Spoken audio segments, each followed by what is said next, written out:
So why is it that it makes it so easier to believe a lie than it is the obvious? It goes to the heart of what the great American philosopher said, Vernon Howard. He said, why healing fails to occur is because it is much easier to hurt another than heal oneself. It all has to do with the massive meta-conditioning. We've been talking a little bit about gender conditioning. There's a greater form of conditioning over that. Trauma brought the ego into birth. And the ego has basically been troubleshooting its relationships with the outer world. But there's an inner world. As even Bruce Lipton and the scientists have now proven, 99.9% of your consciousness is unconsciousness. The psyche is made up of vast amounts of unconscious content, and the so-called ego waking consciousness is pathetically minute. Jung, Freud, they all talk about the pre-conscious, the unconscious, you see. The religious people have talked about the realm of the soul. Another way, existentially, you can put it that there's mind think and there's brain think. But for some unknown reason, and it's probably because the shamans of the world, those teachers who used to introduce you to your inner thinking, to the individual, are all gone. They're all dead.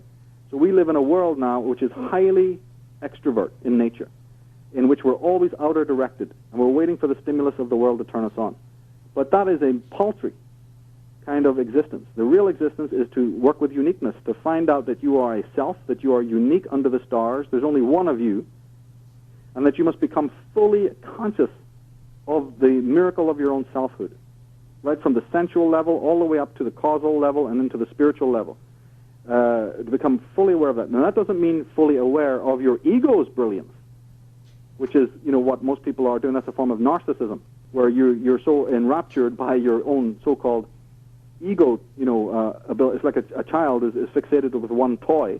Well, what you see with all of this physical culture and this aggrandizement cosmetically and the cult of appearance and, the exercise fanaticism and just the me, myself, and I, that's not true selfhood at all. That's infatuation with the ego and its world and what it can give you, and then the accessories and the decoration of the ego. Mm-hmm. But the mystical tradition, the psychological tradition, is about a full, comprehensive understanding of the miracle of your own uniqueness.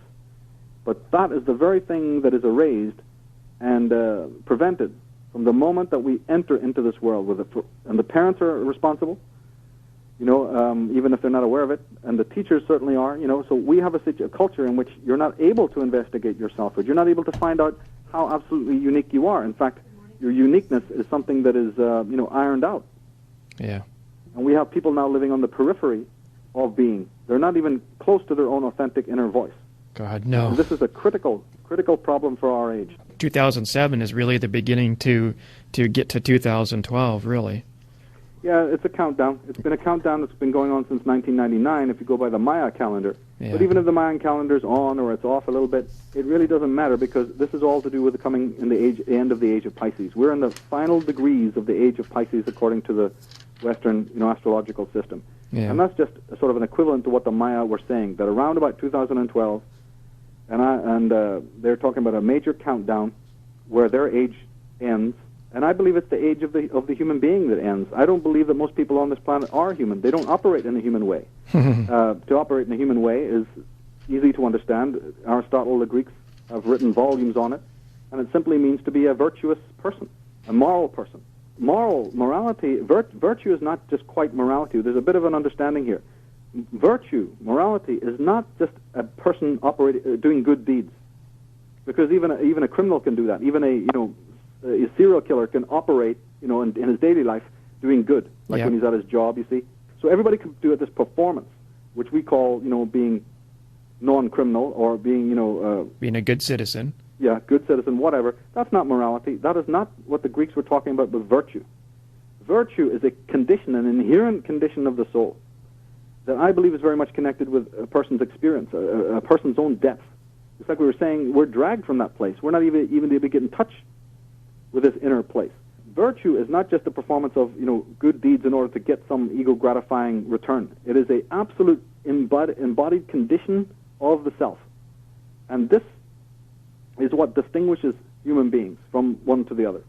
Yeah. And we're living in a world now that is, so removed from that, where almost unvirtue, immorality, and amorality is openly promoted and openly rewarded. The exact opposite of what should be. Yeah.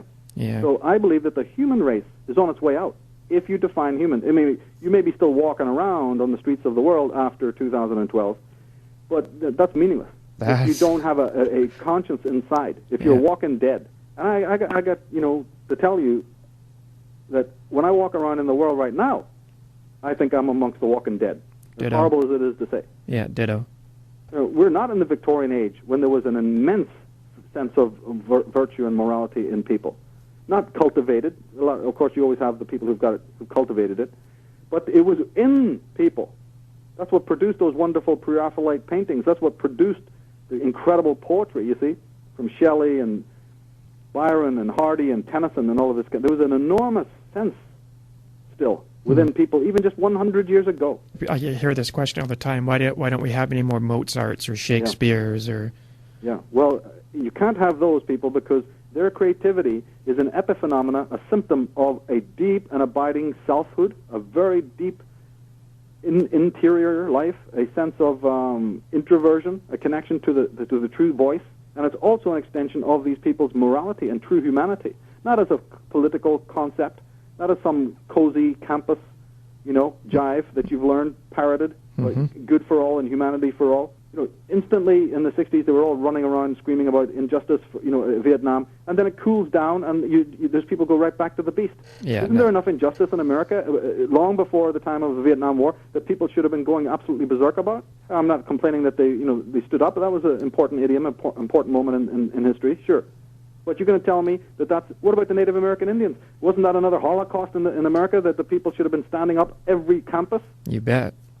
It was just yawn about that, or the dumping of nuclear waste on the back door of reservations. Come on, you tell me that they can't find a reason?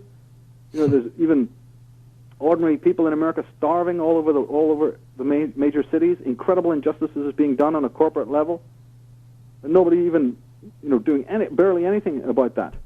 Yeah. This is the kind of hypocrisy. It's okay when it's a foreign nemesis, when it's something far away, when it's removed from your own shore. It seems that people will jump for all of those things, because again, that's training. You take a fantastic stallion and you train it every hour on the hour with a whip.